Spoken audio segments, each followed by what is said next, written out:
Ça fait 34 ans que je travaille ensemble et fière d'y travailler. C'est une entreprise familiale. Et puis c'est plutôt que c'est une entreprise de notre région. Il ne reste plus grand chose, on veut tout nous prendre.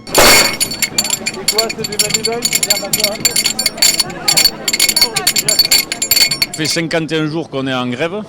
Enfin qu'on est en grève, que l'entreprise, qu'on a arrêté l'activité et qu'on se bat pour obtenir réparation d'une part et voir s'il y a d'autres projets qui peuvent éclore de terre avec les politiques locales et la région. Mais là, pour le moment, la liquidation judiciaire a été prononcée et du coup, il n'y a plus d'activité. Tous les salariés non protégés ont reçu leur lettre de licenciement. On continue à être mobilisés pour que les Renault maintiennent ses engagements.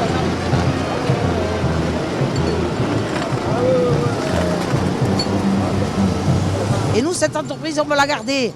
C'est pour ça qu'on se bat pour nous, mais on se bat aussi pour tout un bassin qui se battent avec nous, qui sont là avec nous. Parce que sans ça, eh bien, tout va fermer. On nous a déjà pris la maternité, et puis tout va disparaître. Les magasins, tout va fermer. Et alors, qu'est-ce qu'on fait, nous?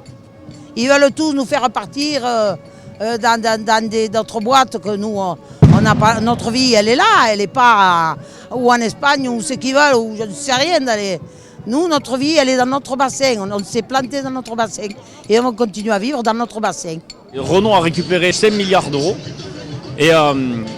d'aide et en contrepartie, pour aucune contrepartie, ne pas sauver aucun emploi et même pire, détruire des emplois. Fermer les fonderies françaises, à l'occurrence nous, 333 emplois salariés qui vont sauter, plus tous les emplois indus. Mais c'est une honte, de pouvoir financer Renault et sans contrepartie et en mettant des gens au chômage. Quand il dit qu'il nous emmerde, c'est pas que du Covid, il nous emmerde tout le monde, tous les Français. Il veut quoi? Nous diviser, c'est tout. Il faut qu'on se mette ensemble, qu'on se batte pour ce qu'on a. Il n'y a pas que dans les grandes villes qu'on vit, les petites aussi.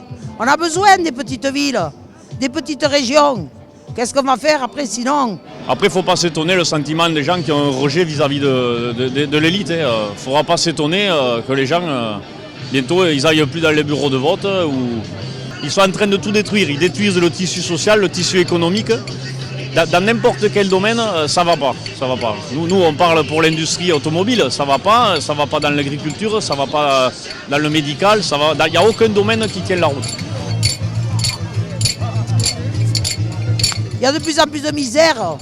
Et alors, au bout d'un moment, il va falloir se réveiller. Qu'est-ce qu'on attend? De crever de faim?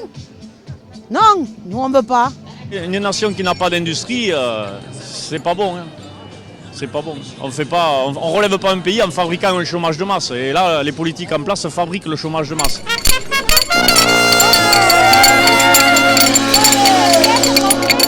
Nous mobilisions depuis des années sur ce département et sur ce bassin de Decazeville avec un slogan qui était « Naître, vivre et travailler » dans le bassin.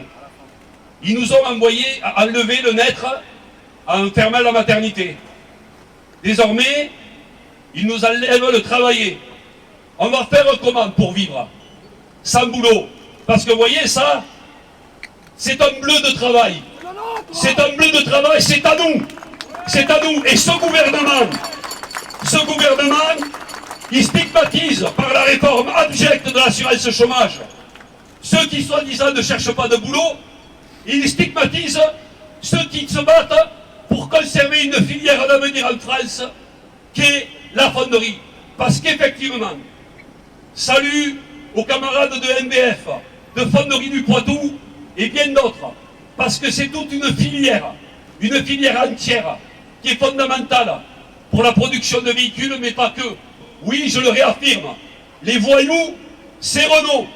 Les voyous, c'est l'État quand ils n'agissent pas en répondant à nos légitimes revendications.